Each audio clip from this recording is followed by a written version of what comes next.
오늘 함께 보실 말씀은 신약성경 갈라디아서 1장 6절부터 10절까지 말씀입니다. 갈라디아서 1장 6절부터 10절까지 말씀입니다. 한 절씩 교독하시고 마지막 절 함께 읽도록 하겠습니다. 제가 6절 말씀 먼저 읽겠습니다.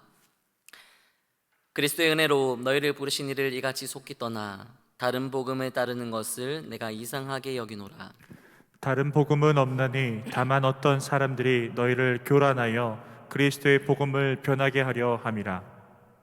그러나 우리나 혹은 하늘로부터 온 천사라도 우리가 너희에게 전한 복음 외에 다른 복음을 전하면 저주를 받을지어다. 우리가 전에 말하였거니와 내가 지금 다시 말하노니 만일 누구든지 너희가 받은 것 외에 다른 복음을 전하면 저주를 받을지어다. 함께합니다.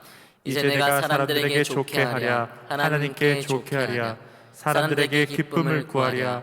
내가 지금까지 사람들의 기쁨을 구하였다면 그리스도의 종이 아니니라. 아멘.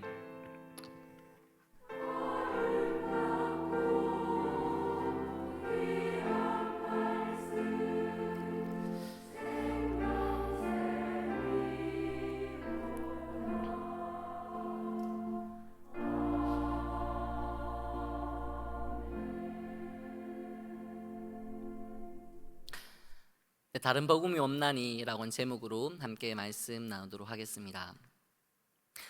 여러분 혹시 짝퉁이라고 하는 말을 들어보신 적이 있으신가요? 이 짝퉁은 고급 브랜드, 명품 브랜드를 비슷하게 모방해서 만든 가짜, 모조품, 위조품 같은 것들을 통칭하는 말입니다. 인터넷에서 찾아봤는데요, 마침 이 명품을 모방해서 만든 짝퉁 상표들이 있어서 화면으로 한번 준비해 봤습니다. 여기 보시면 나이키라고 하는 명품 브랜드가 있어요. 근데 이 나이키 브랜드를 모방한 가짜 상표 나이스라고 하는 짝퉁이 있었습니다. 또 빈폴이라고 하는 의류 브랜드가 있는데 이 빈폴을 모방한 빈곤이라고 하는 짝퉁 브랜드가 있었습니다. 또 퓨마라고 하는 스포츠 브랜드가 있는데 이 퓨마 상표를 모방한 치마, 비만이라고 하는 짝퉁 상표들이 있었습니다. 재밌죠? 명품과는 비교도 안 될 정도로 헐값에 팔리고 대중들의 관심과 흥미를 불러일으킬 수는 있겠지만 분명한 것은 이 짝퉁은 절대로 진짜가 될 수 없다고 하는 것입니다. 하지만 우리는 명품과 짝퉁이 공존하는 시대를 살아가고 있습니다. 짝퉁과 명품은 우리가 사용하는 물건뿐만 아니라 우리가 먹고 마시는 것 중에서도 영향을 끼치고 있고 우리가 의식하고 생각하는 신념이나 가치관에도 영향을 끼칩니다. 심지어 신앙인으로 살아가는 사람들 중에도 참된 신앙, 명품 신앙을 가진 그리스도인들이 있는가 하면 짝퉁 신앙, 가짜 신앙을 가지고 있는 거짓 그리스도인들이 있을 수 있습니다. 오늘 말씀을 통해 우리가 가진 신앙이 어떤 신앙인지 점검하시고 그리고 우리가 믿는 복음의 실체가 무엇인지를 분명히 깨닫고 바르게 정립하는 시간이 될 수 있기를 바랍니다. 그래서 가짜가 난무하고 있는 이때에 바른 믿음과 참된 믿음으로 단단하게 무장되시고 그로 인해 수많은 유혹과 미혹이 있는 세상 속에서도 절대로 흔들리지 않는, 절대로 요동하지 않는 굳건한 믿음, 명품 신앙인들로 살아가는 여러분들의 삶이 되시기를 축복합니다. 그렇게 살아가고자 하는 소망의 마음을 담아서 우리 옆에 계신 분들에게 이렇게 인사했으면 좋겠습니다. 당신은 명품 그리스도인입니다.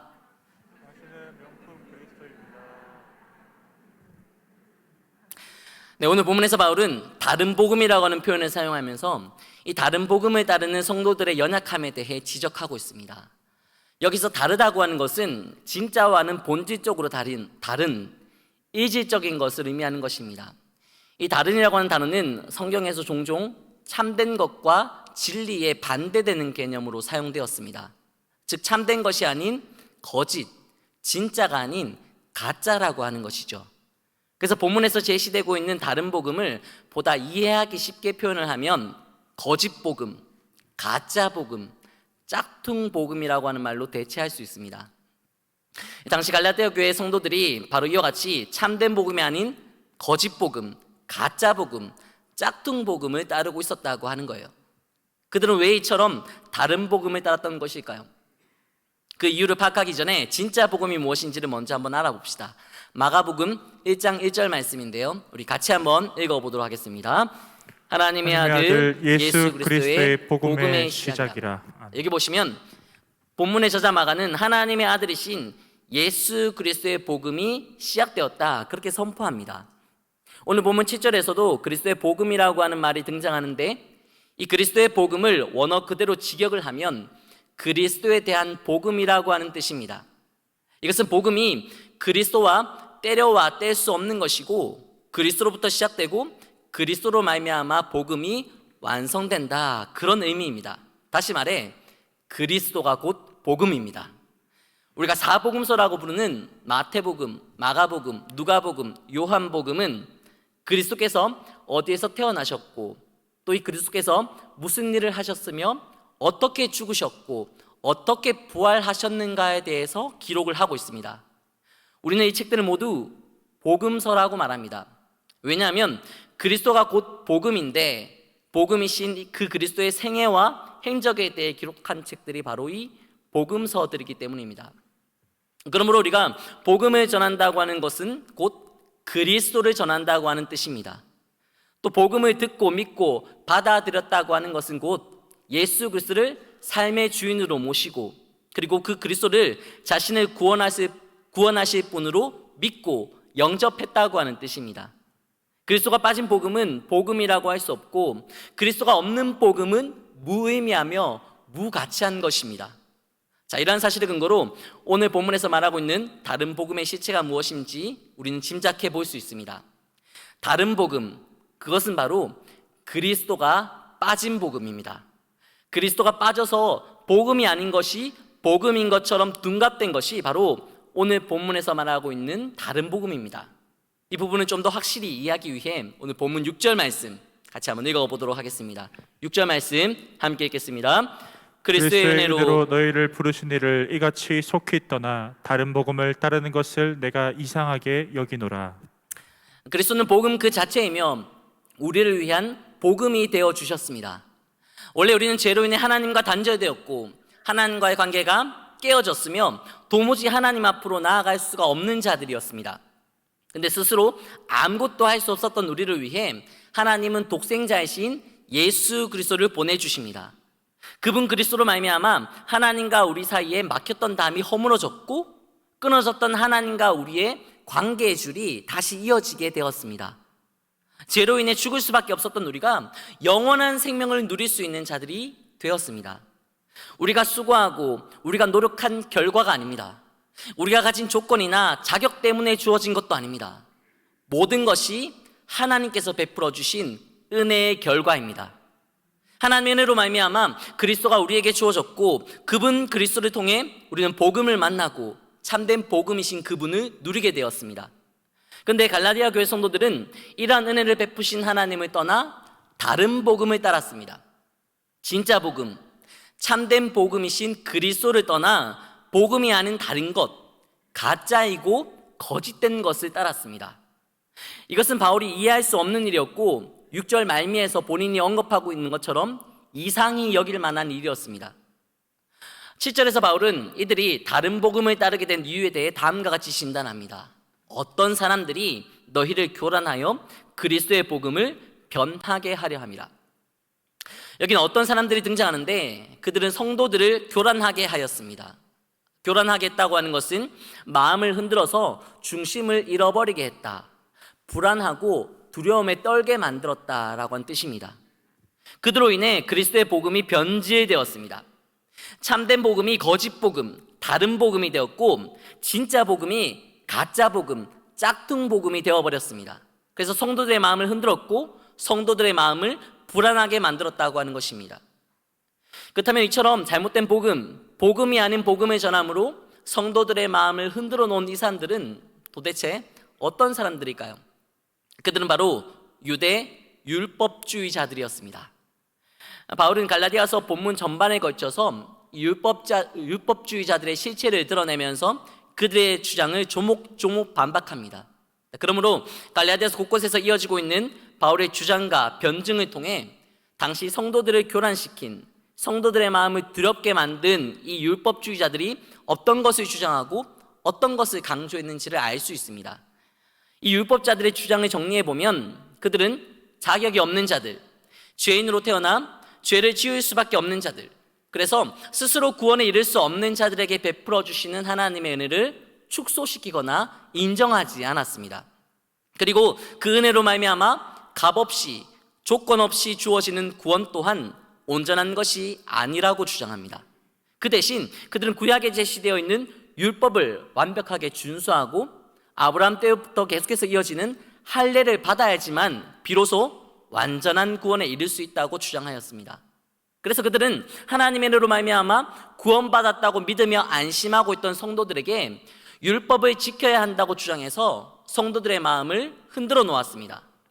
그리스도만이 복음이라고 믿고 있던 성도들에게 다른 복음, 즉 율법에 대한 의무와 책임과 자격을 제시한 이 사람들로 인해 성도들의 마음은 불안해졌습니다.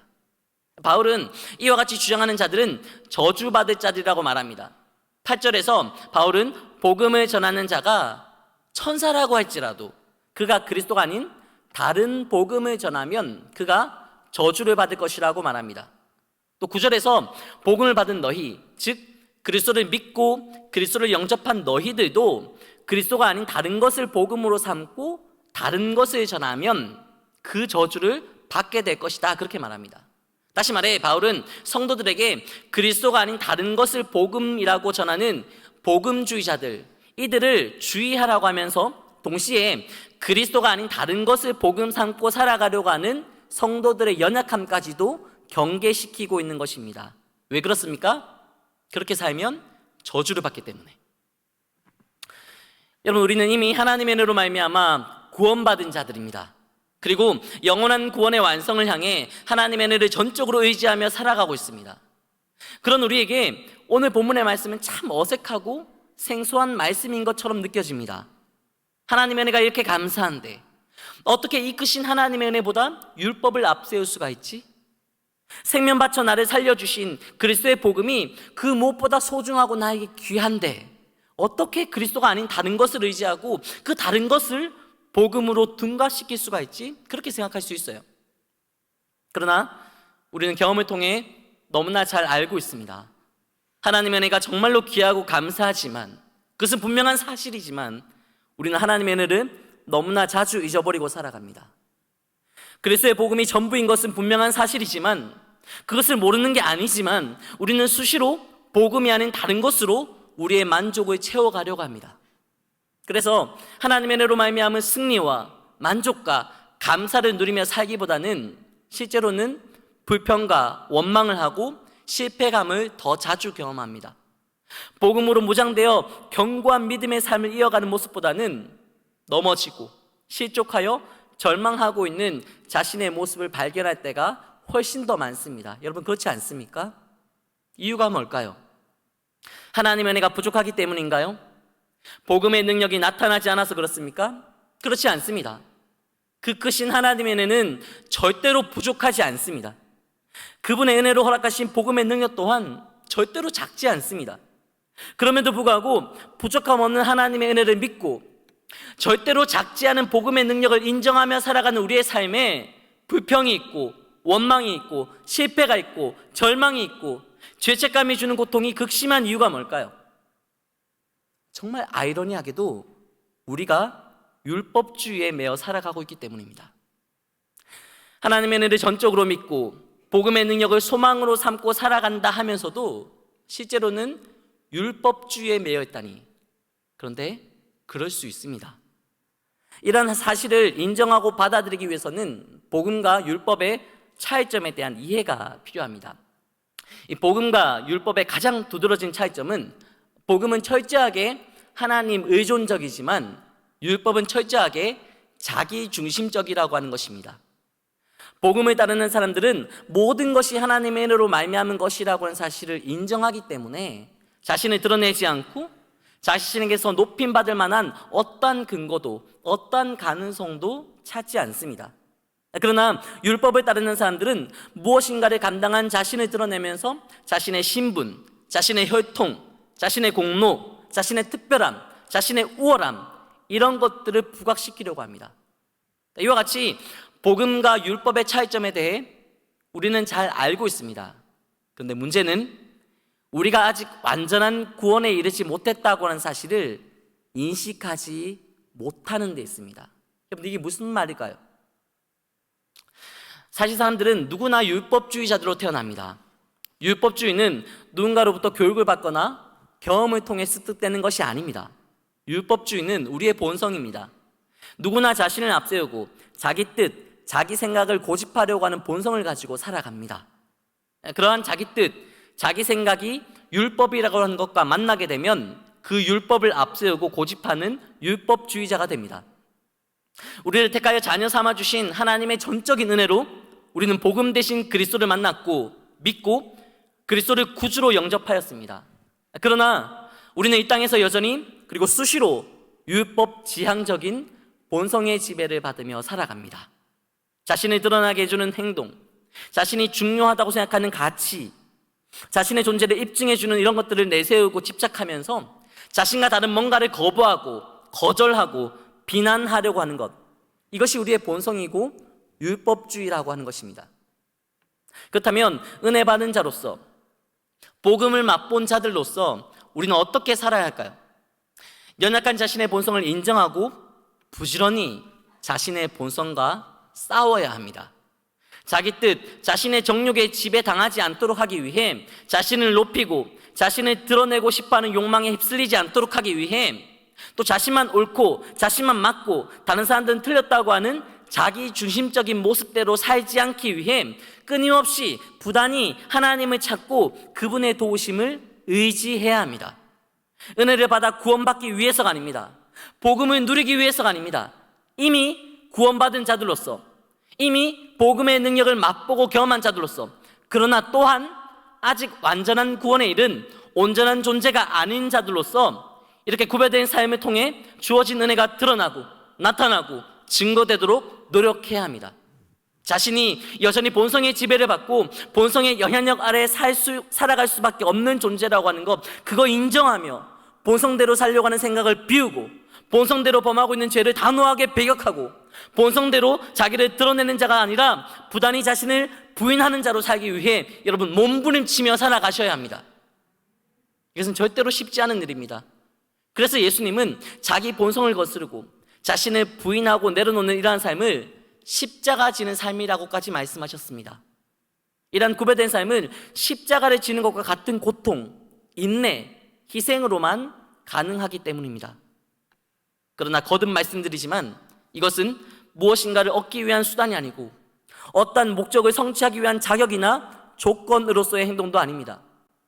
그리스도부터 모든 것을 받은 자들로서 마땅히 따르고 실천해야 할 사명인 것입니다.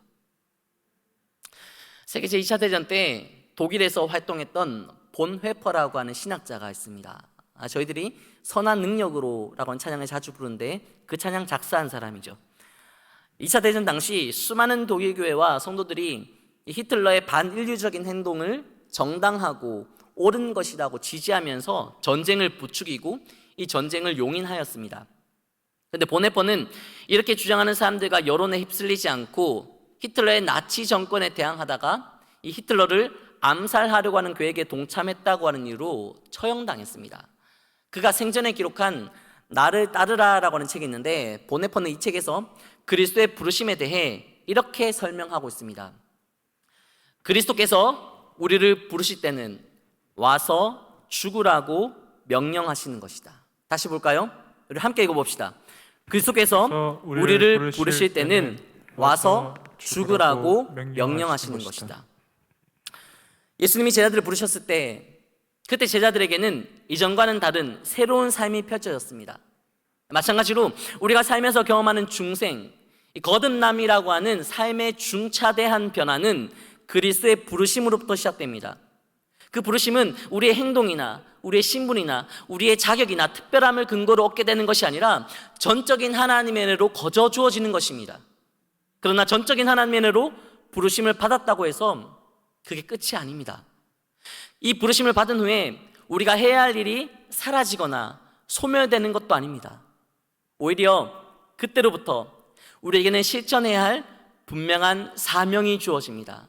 여러분, 그것이 무엇입니까? 본성대로 자신의 것을 고집하고 자신을 드러내며 살던 삶을 멈추고 돌아서서 부지런히 자신을 죽이며 사는 것입니다. 이제 더 이상 내 본성, 내 뜻, 내 생각, 내 신념대로 살아가는 것이 아니라 내 본성을 죽이고 내 뜻을 죽이고 내 생각을 죽이고 내 신념을 죽여야 합니다. 왜 그래야 합니까? 그리스도를 본받고 그리스도를 따라가기 위해서. 그런데 갈라디아 교회 성도들이 그리스도를 떠나고 그분의 은혜를 잊어버리며 살았던 것 같이 우리 또한 하나님의 은혜를 너무나 자주 잊어버립니다. 그리스도의 복음으로 말미암아 변하여 새 사람 된 우리가 여전히 자신을 드러내고 자신이 가진 것들로 만족을 채워가려고 합니다. 다른 복음입니다. 진짜 복음, 참된 복음이 아니라 다른 복음을 따라가고 있는 거예요. 여러분, 왜 이런 일이 생길까요? 자신을 부인하지 못해서 그렇습니다. 자신을 내려놓지 못해서 그렇습니다. 자신을 죽이며 사는 것이 죽기보다 싫어서 그렇습니다. 그래서 자신이 경험한 것으로 그러한 경험을 하지 못한 자들 위에 군림하려고 합니다. 자신이 가진 것으로 가지지 못한 자들을 판단하고 정죄합니다. 자신에게 익숙한 삶을 고집하며 새로운 삶, 사명자의 길을 제시하는 자들을 거부합니다. 은혜로 살아가는 것이 아니라 복음대로 살아가는 것이 아니라 식어버린 가슴으로 철저한 율법주의자로 살아가는 거예요.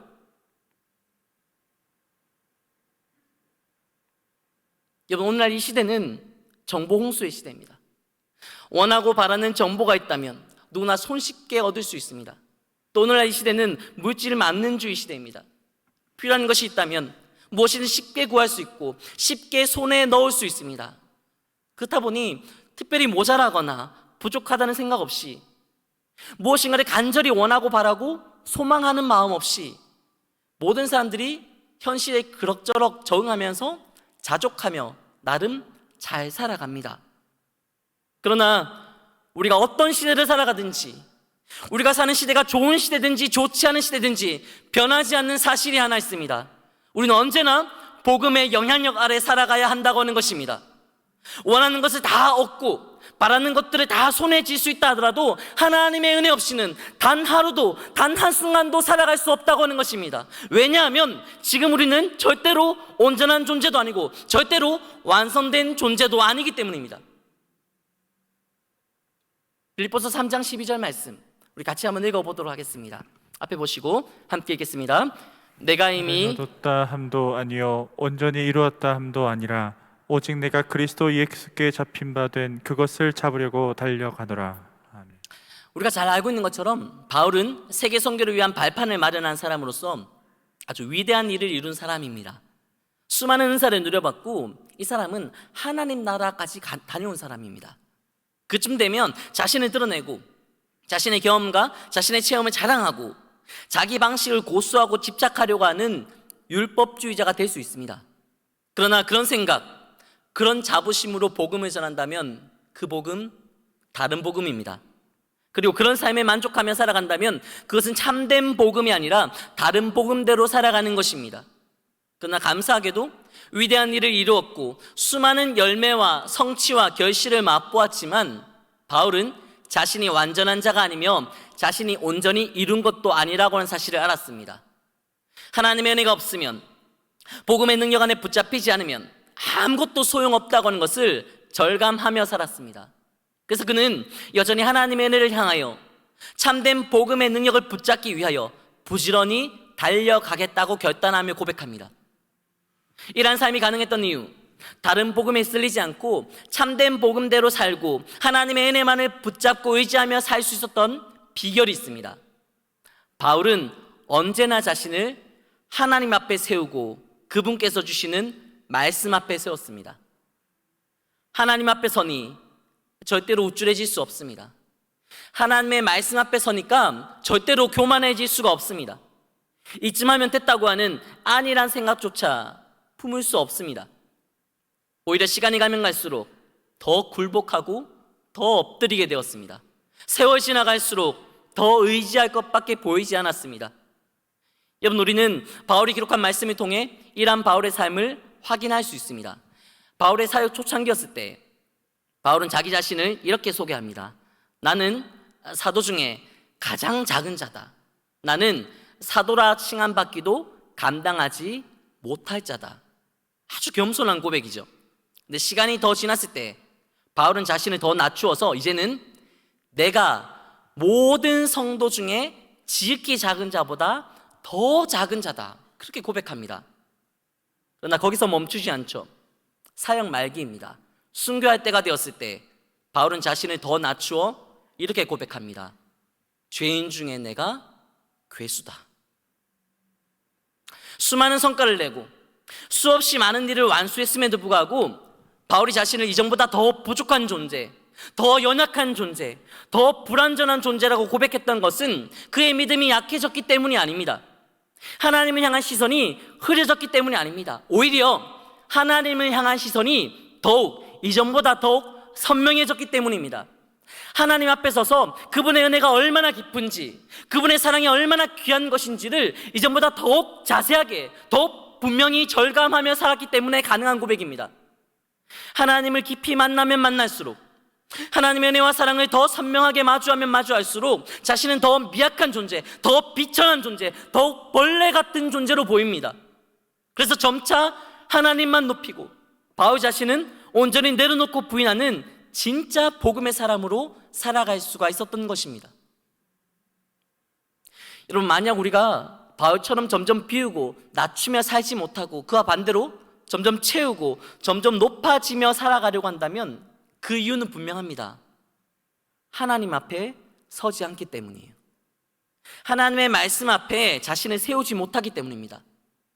보이는 상황 속에서 자신만 바라보고 하나님 앞이 아니라 사람들 앞에 자신을 세우기 때문입니다. 그래서 나를 비우는 것이 아니라 나를 고집하고, 나를 부인하는 것이 아니라 나를 드러내려고 하며, 나를 내려놓지 못한 채 누군가를 비난하고 정죄하고 판단하며 살아간다고 하는 것입니다. 복음을 누리는 행복하고 기쁘고 감사가 넘치는 삶이 아니라 율법주의자로서 자격과 기준을 내세우는 까다로운 삶, 날카로운 시선, 식어서 딱딱하게 굳어져 버린 가슴으로 살아간다고 하는 거예요. 여러분, 지금 우리의 모습은 과연 어떤 모습일까요? 하나님의 은혜 안에 참된 복음을 누리며 그분의 시선 앞에 기꺼이 그리고 부지런히 자신을 비우고 낮추며 살고 계십니까?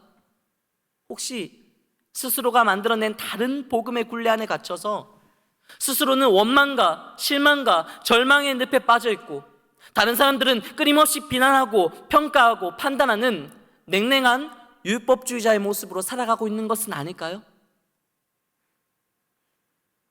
여러분, 그러나 안심하십시오. 그리고 감사하세요. 우리가 어떤 모습을 하고 있든, 어떤 생각과 어떤 가치관의 지배를 받으며 살아가고 있든 하나님은 오늘 그리고 지금 우리를 이곳으로 인도하셔서 하나님 앞에, 하나님의 말씀 앞에 세워주셨습니다. 우리는 넘어지고 우리는 실패할 수 있지만 완전하신 하나님의 사랑과 그분의 인도하심으로 인해 우리는 말씀 앞에서 다시 결단하고 다시 일어서고 다시 회복되는 은혜를 누리며 살아갈 수 있습니다. 그렇다면 언제까지 이런 삶이 되풀이될까요? 바울이 알려주었습니다. 내가 이미 얻었다 함도 아니요 온전히 이루었다 함도 아니라. 여러분, 이 말씀 명심하셔야 합니다. 하나님이 우리를 위해 예비하신 나라에 들어가 완전한 구원을 이루는 그날까지 넘어지고 넘어진 우리를 일으켜 세우시는 하나님의 은혜를 공급받고 또 넘어지지만 다시 일어나고, 이러한 삶은 계속해서 되풀이됩니다. 제가 어렸을 때 존경하는 선교사님으로부터 은사님으로 모시고 있는데 이분으로부터 아주 귀한 말씀을 들은 적이 있습니다. 이분은 믿음이 전혀 없는 선교 현장에서 예수님을 전하는 것이 마치 날계란으로 바위를 치는 것과 같은 느낌이다, 그런 고백을 하신 적이 있습니다. 그러면서 날계란으로 바위를 갈라지게 할 수 있는 방법이 딱 한 가지 있는데 그 방법을 말씀해 주셨습니다. 날계란으로, 비약한 날계란으로 바위를 갈라지게 할 수 있는 방법, 그 유일한 방법은 바로 바위가 갈라질 때까지 날계란을 던지는 것입니다. 선교사님은 그게 선교라고 말씀하셨어요. 선교 현장은 딱딱한 바위에 갇혀서 좀처럼 열리지 않습니다. 선교를 감당하는 자들은 그들 앞에 날마다 깨지고 날마다 넘어지고 날마다 실패감, 좌절감을 경험합니다. 그러나 깨지고 넘어지더라도 다시 일어나 바위와 같은 그들에게도 돌진할 수 있는 것은 분명히 하나님의 때에 그 바위가 갈라질 것을 믿고 있기 때문입니다. 선교사님들의 손은 미약하고 나약하고 보잘것없지만 모든 것이 능하신 하나님의 손이 반드시 함께 하실 것이기 때문에 깨지고 넘어지고 실패하더라도 절대로 그만두거나 포기할 수가 없다고 하는 거예요. 여러분, 이와 같이 계란으로 바위를 치는 삶이 이 땅을 살아가는 우리들의 삶 속에서도 동일하게 적용되어야 하지 않을까요? 우린 정말 연약한 존재들입니다. 하나님 앞에서, 말씀 앞에서 날마다 넘어지고 실패하고 연약한 자신을 보는 게 우리에게 너무나 익숙한 삶이에요. 그러나 하나님 앞에서 다시 인내하며 일어서야 합니다. 말씀 앞에서 다시 일어나 선한 삶을 결단하며 소망을 품고 살아가야 합니다.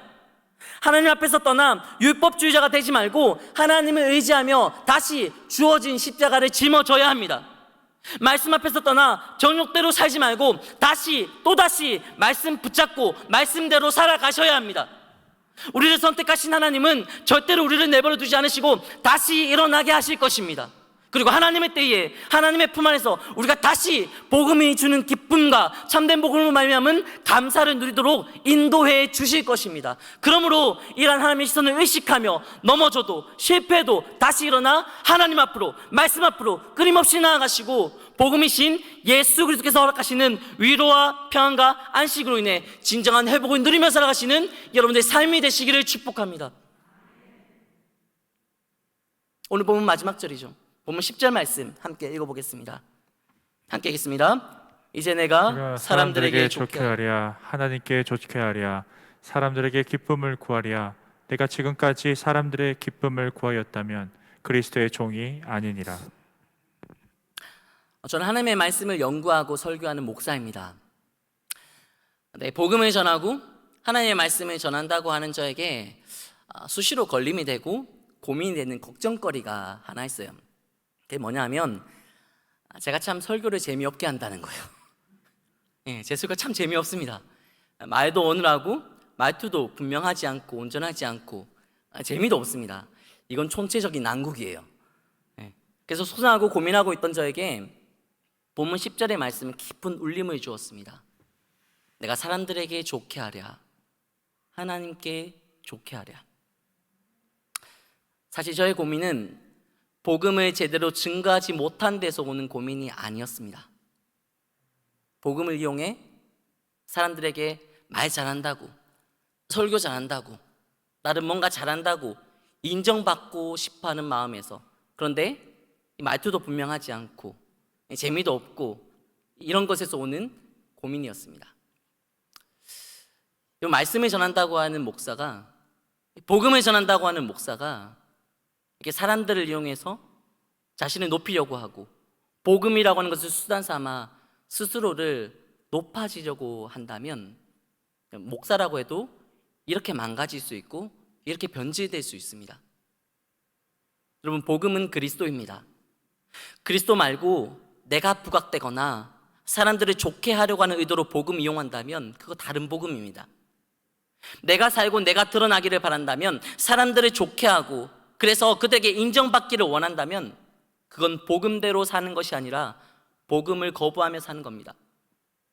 복음을 받은 우리 역시 자신을 드러내려고 하는 본성을 앞세우면 자기 자신과 자신의 의를 앞세우는 율법주의자로 살 수 있습니다. 그러므로 사랑하는 여러분, 우리는 다시 하나님 앞에 그리고 말씀 앞에 서야 합니다. 하나님께서 베푸신 은혜와 사랑을 늘 감격하며 살아가시고 말씀을 통해 율법주의자고 하는 이 본성을 꺾고 인정받고 싶은 욕망도 꺾고 참된 복음, 진짜 복음이신 그리스도만을 만나며 그분만을 드러내며 살아가셔야 합니다. 오직 내 안에 그리스도께서 사시도록, 오직 내 삶에 그리스도만이 나타나시도록, 오직 내 인생에 그분 그리스도만이 높아지시도록 헌신하고 결단하고 다짐할 때 우리의 헌신과 다짐과 결단 때문이 아니라 헌신하고 결단하고 다짐하도록 인도해 주시는 하나님의 은혜와 하나님의 섭리로 이 모든 구별된 삶을 살아갈 수 있게 될 것입니다.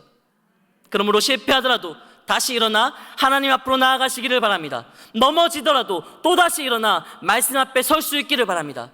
그리스도를 위해 그분만이 증거되기를 위해 기꺼이 자신을 부인하며 가장 낮은 곳으로 거침없이 주저함 없이 망설임 없이 나아가시는 여러분들의 삶을 통해 우리 하나님께서 영광 받으실 것입니다. 우리가 영원히 함께 하신 하나님이 크신 은혜와 사랑으로 반드시 그렇게 살아갈 수 있도록 인도해 주실 것이니 그 하나님 안에서 참된 복음 안에서 날마다 승리하시고 세상 끝날까지 참된 그리스도인 명품 신앙인으로 살아가시는 여러분들 모두가 될 수 있기를 주님의 은혜에 의지하여 간절히 소망합니다. 이 시간 함께 기도하시겠습니다. 함께 기도하실 때 하나님의 은혜로 주어진 복음, 그 복음을 온전히 증거하지 못하고 복음을 이용하여 나를 자랑하고 나 자신만 드러내며 살았던 우리의 연약함, 그리고 스스로 만들어낸 율법주의만을 고집하며 진짜 복음을 다른 복음으로 변질시키며 살았던 우리의 오만함과 무지함과 교만함과 이기적인 모습들을 회개하며 기도합시다. 더불어서 다시 일어나 하나님 앞으로 나아가고 말씀 앞에 설 수 있도록 지속적인 은혜를 베풀어 주시고 이 모든 은혜를 베풀어 주신 하나님만 마음 다해 삶을 다해 증거하며 살아갈 수 있도록 인도해 달라고 이 시간 주님 한번 부르시고 다 같이 기도하시겠습니다. 주여, 하나님 아버지 말씀을 통해 다시 한번 연약한 저희들을 바라볼 수 있도록 인도하시니 감사합니다. 잘 살고 있는 것이 아니라 가장 밑바닥에서 여자신 나 자신을 드러내며 여자신 나 자신을 높이며 살아오는 나 자신에 대한 인정만을 바라며 살아왔던 율법주의자들이 바로 우리들이었습니다. 하나님 말씀을 통해 약간 모습을 깨닫게 하여 주셨사니 다시 주님 앞으로 나아가게 하여 주시옵소서. 다시 말씀 앞으로 나아가게 하여 주옵소서. 다시 주님만 붙들고 주님만 고백하며 주님만 드러내며 주님만 높이며 살아가는 인생 되게 하여 주옵소서. 나에게는 드러낼 것 하나 없기에 나에게는 높임받을 만한 자격이 아무것도 없기에 오직 나를 나르게 하신 그 주님, 나를 살게 하신 그 주님, 나를 구원하셔서 살게 하신 그 주님만 높이며 그 주님만 자랑하며 그 주님만 드러내며 살아갈 수 있는 정말 복음대로 살아갈 수 있는 하나님 주님의 참 증인 되어줄 수 있도록 하나님 인도하여 주시옵소서. 다른 복음에 휩쓸리지 않도록 인도하시고 율법주의에 얽매이지 않도록 인도하시고 오직 주님만 위해 살아감으로 주님만 언제 높여드릴 수 있는 참 믿음 명품 신앙인으로 살아갈 수 있는 우리의 삶이 될 수 있도록 하나님 인도하시고 붙잡아 주시고 함께하여 주시옵소서. 하나님 감사합니다. 하나님 앞에 서게 하시고 말씀 앞에 서게 하시니 감사합니다. 잘 살고 있는 것 같았는데 나는 괜찮게 살고 있는 것이라 자족했는데 말씀 앞에 하나님 앞에 또 넘어져 있는 우리를 발견합니다. 복음대로 살지 못하고 복음을 이용하며 살았던 우리의 교만함을 발견하게 됩니다. 하나님 용서하여 주시옵소서. 하나님은 드러내지 못하고 나 자신을 드러내며 살았던 우리의 오만함도 용서하여 주시옵소서. 이제 다시 한번 주님께서 인도하셔서 말씀 듣게 해주셨사오니 다시 말씀대로 살겠노라 결단하며 살아가는 인생 되게 하여 주시옵소서. 다시 한번 말씀대로 살겠노라 하나님 앞에서 살겠노라 다짐하며 살아가는 인생이 되게 하여 주시옵소서. 그러나 다짐하고 결단하는 나 자신 의지하며 드러내는 삶이 아니라 나로 하여금 결단하게 하시는 하나님, 나로 하여금 다짐하게 하시는 하나님, 그리고 결단하고 다짐한 것 이룰 수 있는 능력 주시는 그 하나님만 앞세우며 하나님 뒤따라갈 수 있는 저희들 될 수 있도록 하나님 은혜 위에 은혜를 허락하여 주시옵소서. 다른 복음이 난무하고 있는 때에 다른 복음 휩쓸리지 않도록 우리의 믿음을 굳건하게 다잡아 주시고 오직 주님의 은혜로 승리하며 살아갈 수 있도록 은혜를 베풀어 주시옵소서. 우리를 사랑하실 때 끝까지 사랑하시는 구주 예수 그리스도의 귀하신 이름으로 기도드리옵나이다. 아멘.